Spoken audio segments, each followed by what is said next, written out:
इस वीडियो में हम लोग भारत सरकार द्वारा 8वें वेतन आयोग के गठन संबंधी घोषणा और 8वें वेतन आयोग के बारे में जानकारी प्राप्त करेंगे।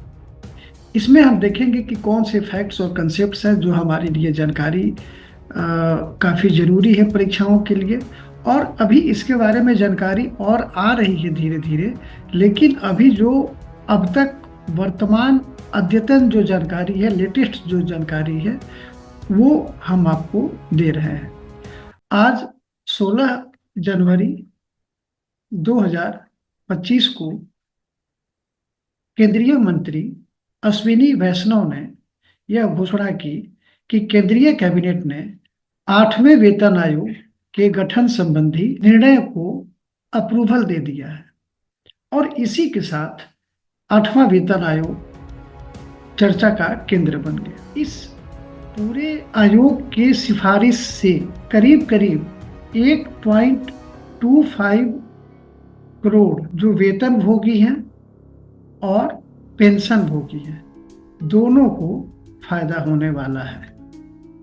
ठीक है, करीब करीब 5 मिलियन जो हैं वो वेतनभोगी हैं, मतलब कि जो पे उठाते हैं, जो काम करते हैं, अभी रिटायर नहीं हुए हैं। ठीक है, और करीब करीब 6.25 जो है, 6.25 ये पेंशनर्स हैं जिनको पेंशन मिलता है, तो इनको जो है फायदा मिलने वाला है। अभी इसके गठन की घोषणा की गई और इसके स्ट्रक्चर में एक अध्यक्ष और 2 सदस्य की रूपरेखा रखी गई है, जिसके तहत इसका गठन होना है। और अध्यक्ष और सदस्यों के नामों की घोषणा अभी आगे की जाएगी। ठीक है, चूंकि 7वें आयोग का जो गठन हुआ था, आपको जानकारी होगा कि 7वें आयोग का गठन जो है वो 4 फरवरी 2014 को हुआ था। ठीक है, और इसके अध्यक्ष थे ए के माथुर, जस्टिस ए के माथुर।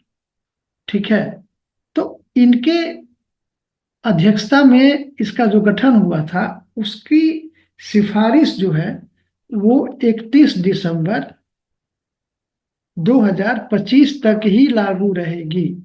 तो जाहिर है कि 1 जनवरी 2026 से वेतन लागू होने के लिए एक नए कमीशन की आवश्यकता थी और इसके लिए इसका गठन 8वें वेतन आयोग का की मतलब घोषणा कर दी गई है।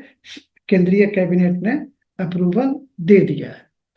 ठीक है, अब देखते हैं कि इस वेतन आयोग में क्या संभावनाएं बनती हैं, क्यों सरकारी कर्मचारी इतने एक्साइटेड हैं। और ये आप ये बात समझिए कि यहाँ हमने केवल केंद्र सरकार के कर्मचारियों और पेंशन भोगी की बात की है, मतलब कि जो काम कर रहे हैं और उनकी।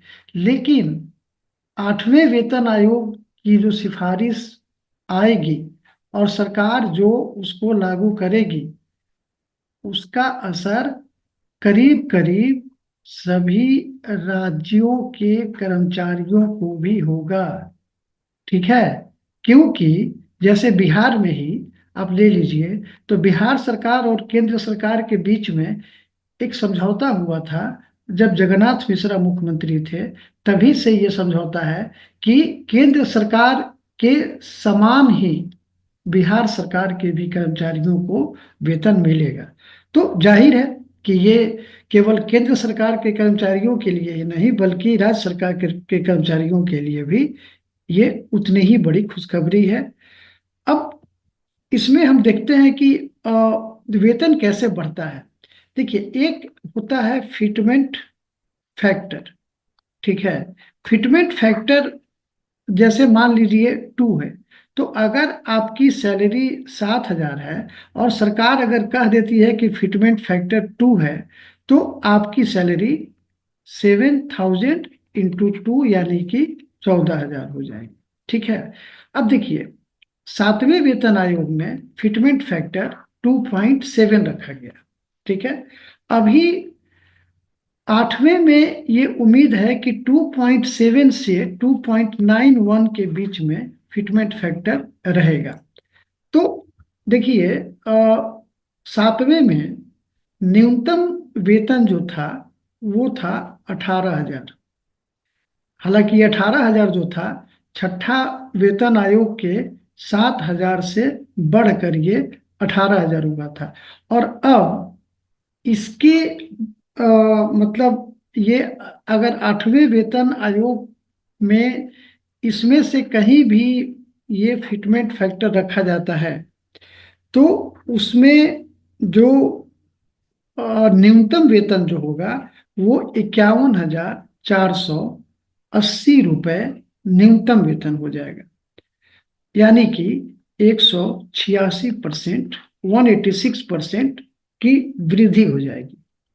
तो ये काफी अच्छी बात है। और इससे क्या फायदा होगा कि जो टैलेंटेड लोग हैं, जो और जिनको ऐसा लगता है कि हम प्राइवेट में काम करेंगे तो ज़्यादा मिलेगा पैसा, अब वो सरकारी क्षेत्र की तरफ भी आकर्षित होंगे और सरकार को भी टैलेंटेड कर्मचारी मिल सकते हैं।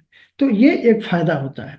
ठीक है, अब यहाँ पर यह देखना है कि जो हमारे यहाँ ये भारत में वेतन आयोग के गठन का ये शुरू से रहा है, यहाँ तक कि 1946 पहला जो गठन किया गया था वो 1946 में किया गया था जनवरी में। और इसके चेयरमैन थे श्रीनिवास वर्धाचरियार, वर्धाचरियार।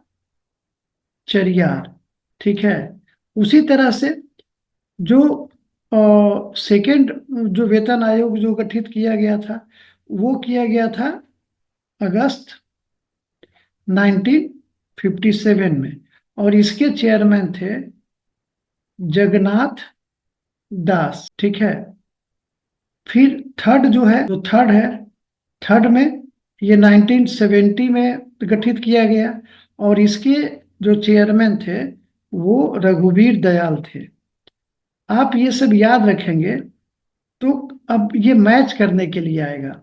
ठीक है, चौथा जो पे कमीशन था उसका गठन हुआ था जून 1983 में और उसके चेयरमैन थे पी.एन.